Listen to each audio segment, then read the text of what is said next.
So mga best friend, ang una natin gagawin is magtatanggal tayo ng white. White, ayan. Aalisin natin yung white para masarap. Kailangan daw alisin yan para pure yellow lang daw yung ating gagamitin sa ating leche. Ay, yung pula ilulusot na.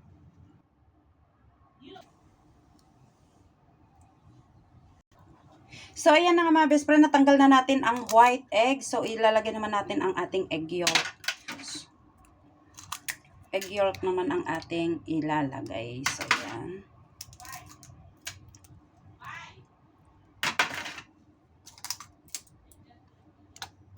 Merong mga white pa rin. Hindi siya totaling natanggal.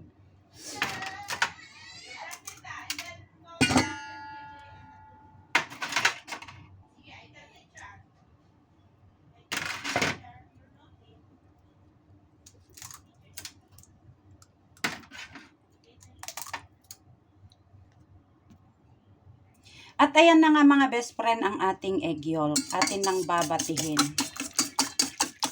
Ayan. Babatihin natin ang babatihin. Yung bating-bati talaga siya mga best friend. Kasi, ayun, kailangan bating-bati siya. Kasi, para para masarap. Ayan, alam nyo naman ang itlog. Mentras na binabati, lumalasa. Ayan. Mintaras na binabati, sumasarap. Ganyan po talaga ang pagbati ng itlog. Ayan, babatihin natin para malasang malasa at masarap na masarap talaga siya mga best friend.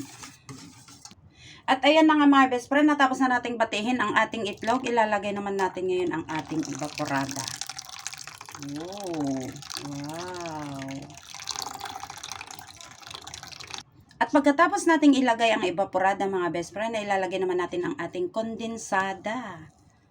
Ang ating Nestle kondensada. Nestle. Ayan. Wow.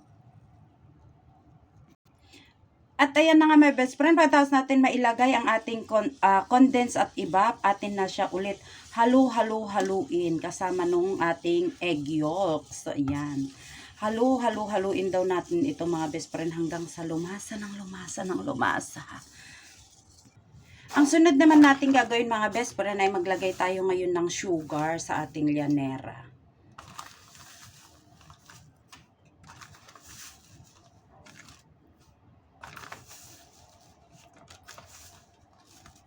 At i-spread natin ito mga best friend sa ating llanera. Yan. Ang susunod na natin gagawin ay iluluto na natin ang ating asukal mga best friend. Ayan. Ayan na mga best friend, nag-uumpisa na yung ating syrup. Ayan. Kuha tayo ng syrup. Kasi kailangan lahat ng syrup ay lahat ng sulok ay malagyan ng syrup. Ayan. Medyo nasunog doon sa kabilang parts. Kasi yung kabila naman hindi naaabotan ng apoy. So ayan na, nagsisirop na yung ating nilagay na white sugar. Ayan na mga best friend ang ating syrup. So ilalagay na natin ang ating kaitlogan. Ayan na mga best friend, ibubuhos na natin ang ating egg yolk with the milk. So yun. At ito na mga best friend, irarap naman natin siya ng foil. Ayan, lalagyan natin.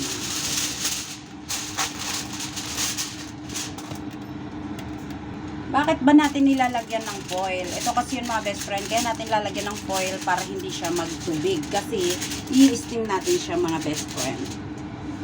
At ayan na mga best friend. Magkukulo na tayo ng tubig sa kawali. Ayan. Para sa pag-i-steaman natin. So wait a moment.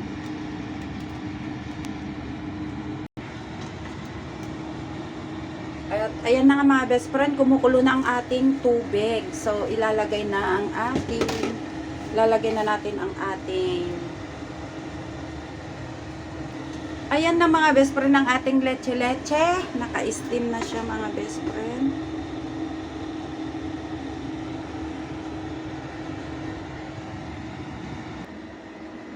At isa-set natin ang timer ng 45 minutes. Yan, siset natin hanggang sa 45 minutes. Para siguradong swak. Ay, lagpas tayo mga best friend. Napindot ng sobra. Nasobrahan ng pindot. Ayan mga best friend, 45 ang ating timer. After 45, i-check na natin ang ating leche-leche. Ayan na mga best friend yung ating leche, pero hindi ko alam bakit may puti pa siya. Siguro hindi ko siya na-mix na mabuti.